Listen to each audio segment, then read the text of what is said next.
So one of my favorite video games of all time is a game called The Last of Us. The Last of Us is a game about a zombie apocalypse, and it's on the PlayStation 4, PS5, and the PS3 actually. And it's about these people trying to survive. And so I enjoy the game a lot. In fact, it is a game I play regularly, and I love it. And so as things happen, this game is very popular, and so they wanted to make a TV show based on the game. And it had the star of The Mandalorian. He was going to play the main character, and I was super pumped, and it looked super good, and it was awesome. And one day, I was in Banff, and I found out that they were filming the TV show in Banff.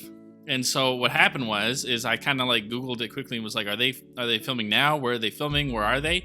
And it turned out that they were in the area that I was in.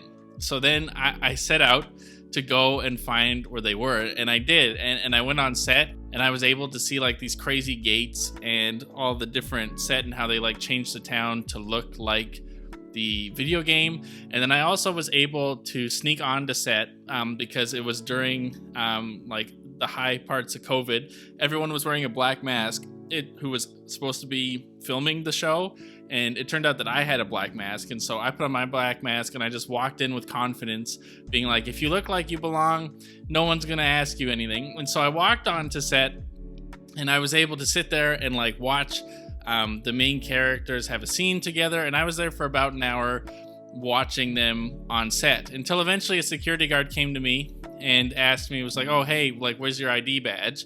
And I was like, oh, I don't have one. And he was like, oh, like, did you lose it? And I said, no, I'm just some guy.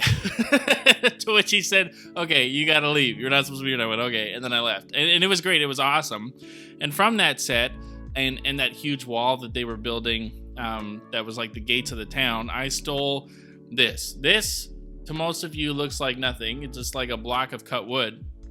But this piece of wood is actually part of the wall from the set. And so to most people, they would look at this and think this is worth nothing. But actually, to me, this little block of wood is worth so much because it is from the literal wall from the TV show of my favorite video game. And so it's a huge prized possession for me, and I love it. And I look at it and I'm like, wow, look at that. It's something that no one else has. And to me, it has an extreme amount of value.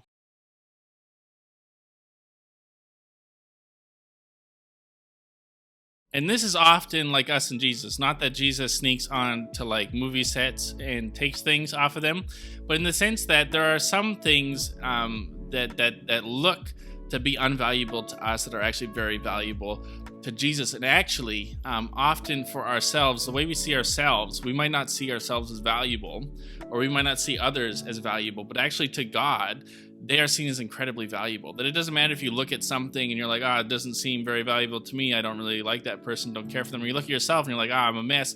I sin all the time. I'm not that great. That to God, we are incredibly valuable. And so as we're concluding this series, first place, kind of going over the basics of the Christian faith, we're going to land on this one today. And my main idea today is this. It's that God determines your value. So with that, we're going to read a story from the life of Jesus, and it's going to be in John chapter 8. So let's read that together. It says, then the scribes and Pharisees brought a woman caught in adultery, making her stand in the center. Teacher, they said to him, this woman was caught in the act of committing adultery. In the law of Moses, it commanded us to stone such women. So what do you say? They asked this to trap him, in order that they might have evidence to accuse him. Jesus stooped down and started writing on the ground with his finger. When they persisted in questioning him, he stood and said to them, the one without sin among you should be the first to throw a stone at her. So what happens here is Jesus is kind of hanging out, and the Pharisees and the scribes, who are like the really religious people of the day, they catch a woman who is in the middle of committing adultery. I don't know what that looks like, but they know for a fact this woman was committing adultery, and they grab her and they take her and they bring her to Jesus. And their whole goal isn't actually to accuse her or to do something right. Their whole goal is just to use her as a prop to try to trap Jesus, because they know Jesus is a super loving guy. They know that he isn't going to want to stone her, but the law says that she's supposed to be stoned. So what is Jesus going to do. If you don't know what stoned means, it essentially means that they would pick up rocks and throw them at her until she died. And so they bring her to Jesus, and Jesus doesn't even give him the time of day. He's like drawing in the ground, which I think is super funny that he's just like drawing pictures. I don't know. He's playing hangman, something. He's not paying attention. And eventually they keep bothering him enough that he's like, fine, I'll address this.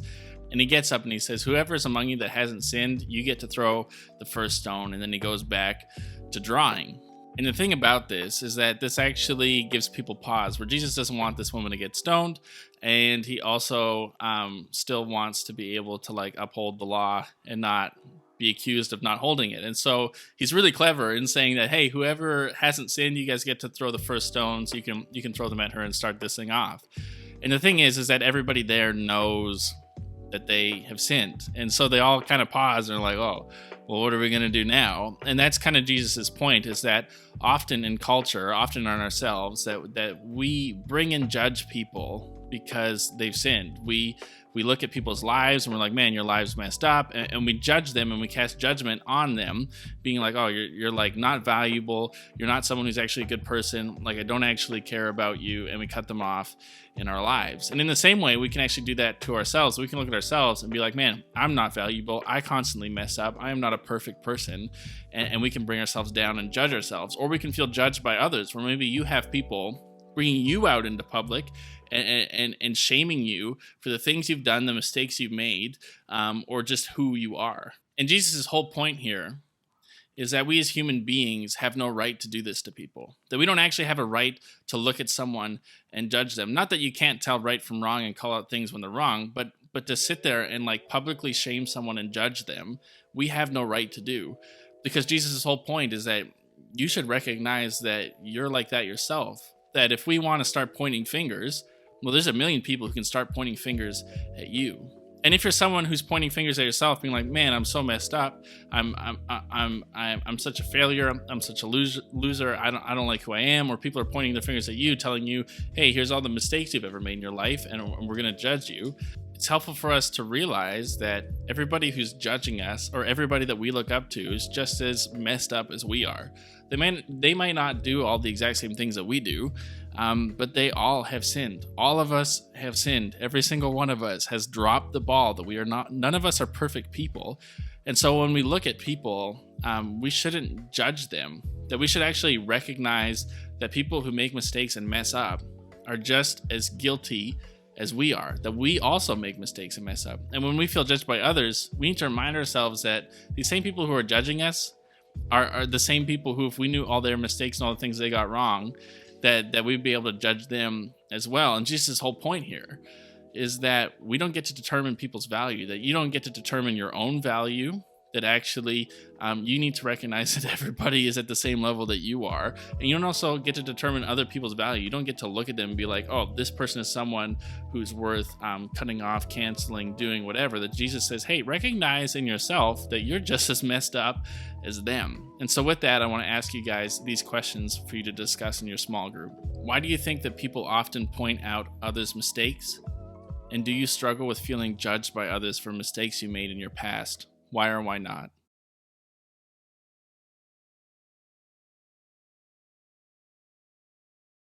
But the story isn't over. It continues, and it says this next. Then he, meaning Jesus, stooped down again and continued writing on the ground. When they heard this, they left one by one, starting with the older men. Only he was left, with the woman in the center. When he stood up, he said to her, "Woman, where are they? Has no one condemned you?" "No one, Lord," she answered. "Neither do I condemn you," said Jesus. "Go, and from now on, do not sin anymore." So all of these people realize we can't throw stones at this woman, because if Jesus is saying whoever is the person who is sinless, you get to throw the first stones and the rest can go. They'll go, well, none of us are sinless. And so they all kind of just leave. And so then you're left with just Jesus and this woman alone together. And now here's the crazy thing, that we know that Jesus was perfect. He actually is someone who didn't sin. He never sinned. He never actually failed in any way. And so by Jesus' own rules, the only person who can actually begin stoning this woman is Jesus. And he technically, by his own rules, had every right to. That's the rules he set out. But that's not what he does. What he does is actually surprising. Instead of just punishing and judging this woman, he actually forgives her, that he doesn't want to condemn her, that he doesn't want to judge her. And the thing about that is that that's true for us, and that's true for other people as well. That Jesus forgives us, that he doesn't hold our mistakes against us, and he doesn't hold them against other people, that he actually wants to set us free and say, hey, you don't need to live under this label anymore, and I'm not going to sit here and throw stones at you, that I actually want to set you free from that you actually have value. And maybe others look at you, and maybe you look at yourself as someone who's not really valuable, but actually to me you are. And even though you've made mistakes, I want to restore you. And this is why Jesus actually came and died on a cross, that it wasn't just because he decided that's what he wanted to do that day. It's that because we have made mistakes, we have sinned, we are guilty, we do in a way deserve death. We deserve to be punished for the ways that we've wronged other people. Just like how if you were to steal something, that you should have to pay for the punishment of stealing that thing under our laws, that you would either go to prison or pay for to do something. And in the same way, spiritually, when we sin, it's like we commit a crime against God, and we commit crimes against one another, and that has to be paid for. Just like how a criminal has to go to jail, in a similar way, we have to pay for the sins and mistakes that we've made. And so what Jesus did is he didn't want to hold that against us, and so he came and he actually took on our spiritual debt. He took on actually our wrongs and the things that we did wrong, and he said, I'm going to pay for it. Instead of you having to die, I'm going to die in your place for you. And so he went to the cross and died the death he died because he wanted to pay for our mistakes, that he saw the value in us, that instead of just letting us pay for it ourselves, that he went and he paid for it for us. And then he rose again and invited us to new life. And I want you to notice that about this woman, that he doesn't just say, hey, I'm not going to condemn you, but he also encourages her, hey, the reason why you're here, this isn't like being truly human, that you committing adultery and cheating on your husband is not what God wants for you, that God actually wants you to have a flourishing marriage. So I'm encouraging you to go and sin no more. The reason why you ended up here, don't do it again. Don't end up back in this place. And so when Jesus rises again from the dead, he invites us into that life, that he says, hey, I've paid for all your mistakes, your past mistakes, your present mistakes, and your future mistakes.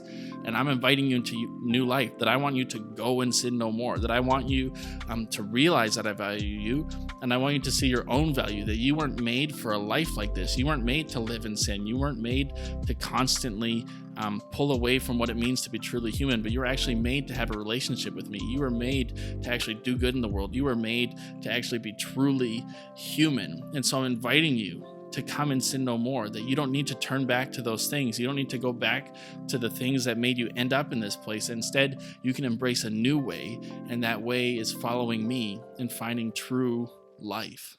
And so with that, I want to ask you guys this. Why do you think Jesus chose to forgive the woman even though she sinned? Do you think Jesus telling the woman to go and sin no more is loving? Why or why not?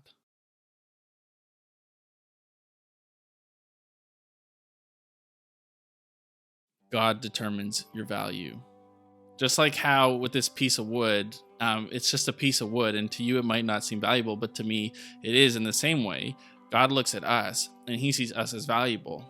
That we know ourselves, that we have sinned, that we've messed up, that we're broken, and also others point it out in ourselves, and we point it out in other people. And it's easy for us to look at ourselves and be like, man, I'm not worth much, I'm a failure. And to look at others and judge them and say they're not worth much, they're a failure. But actually, all of us, including yourself, is valued by God, so valued that he doesn't want to condemn you, that he doesn't want to see harm come to you. And so he took on all of those mistakes we've done to him and to each other, and he paid for it so that we didn't have to end up with those consequences. And he's inviting us into this new life where we don't have to live in that old way anymore, that way that led us to darkness, to depression, to anxiety, to feeling like we have no value, that we actually have a new way to live, and that way is to follow the way of Jesus. And God did all of this because just like this piece of wood, maybe you look at it and you don't see how I could have much value in this piece of wood, but to me it has a ton of value. In the same way he looks at you,